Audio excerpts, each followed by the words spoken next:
literal comprehension, you'll see from the first 3 bullet points there that it's the first and most basic level of comprehension. It's all about information retrieval, but the big word really is understanding. It's all about showing the students, or the students showing rather, that they understand the information that they're reading, that they can pull out the facts and show us that they're understanding what they're reading when they're doing the work. Students being able to complete literal comprehension tasks and questions is important. It's taught throughout the preparation for their examinations, and I want to take a few minutes of your time today sharing examples of where we use literal comprehension in design and technology, more so to show the importance or even awareness for staff and for students about having it in your teaching and learning, and the way that it can support progress through knowledge and understanding. So if literal comprehension is all about understanding and information, this is an example of what we do at Key Stage 3. Here is the information we give to students for our fruity muffin recipe using the all-in-one method, which is literally that you chuck all your ingredients in one bowl and then mix them together. I'm happy to share the recipe if anybody's tempted. Often we invite students to highlight the key words, or if not, we just go through it with the students. I've done that here. It can be done quickly by skimming or scanning the text, and students are often good at it. In Year 7 and 8, given the amount of practical time that the students have missed, students generally pick out the keywords or most important details really well.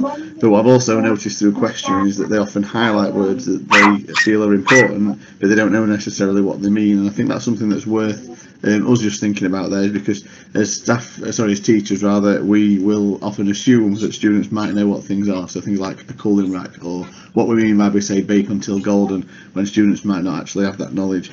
To help with this, we use photographs and images, and obviously sometimes they're real props when we're in a kitchen. If there's time, we get students to link the image to the important information, which we could do randomly, that they're trying to retrieve, and this helps to confirm the understanding and supports the formative assessment. We do this with all our practicals at Year 7 and 8. Moving to what it looked like at Year 9, we sort of take the photographs away, I guess. The knowledge should be there during Year 9. Students should know what sieves are, they should know how to operate the oven using scales and things like that, and lots of the fundamental techniques. Often the instructions become a bit more word heavy and would probably include more technical language. Both the use of encouraging literal comprehension and making it explicit to the class allows them to take information from the text to show that they can retrieve the knowledge and show their understanding from what they've read. At Key Stage 4, students will be given a context. I've just highlighted that there because that'll be the same for every student. Their ability then to look at that text, retrieve the information and show their understanding and what it means, then allows them to go ahead and produce a whole range of research and their NEA in response to what they might have read or learned and hopefully understood. I'm sure that pretty much every department will be able to think of their own examples where we'd expect students to do this, where we'd assume that they know the keywords, terms and have the fundamental knowledge. This example shows how our students prepare for their NEA can then go on to investigate, analyse and describe what they're going to do to answer the problem or the question.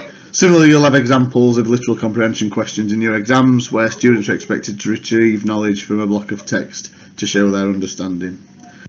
This example is a comprehension task used at Year 8 English, similar to what I've shown you from what we do at Key Stage 3 in Design and Technology, where students have got a block of text which we ask students to read, understand and evidence their knowledge retrieval in the answer. Again, there's the image there to help give them context and sort of be able to draw that picture as they pull the knowledge out. Lots of what I've talked about refers to how we can embed opportunities to use literal comprehension as a teaching tool to help students retrieve knowledge and prove their understanding, to help with their learning and their progress. But this example that I just want to finish with is a 5-minute question that students could easily earn themselves 4 marks in an English test or exam.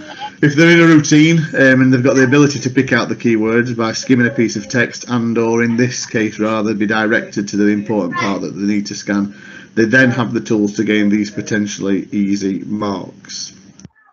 So that's it largely. Thank you for listening. Hopefully you'll have taken something from this short clip. It might be the importance of helping students learn the technique of being able to retrieve information evidence the knowledge and understanding through literal comprehension, and/or it might be that it's the power of using literal comprehension as part of your teaching and learning to teach students how to retrieve information to help them progress in their learning, to remove assumptions that we might make about their prior knowledge, and by being explicit and making them all literal comprehension superstars.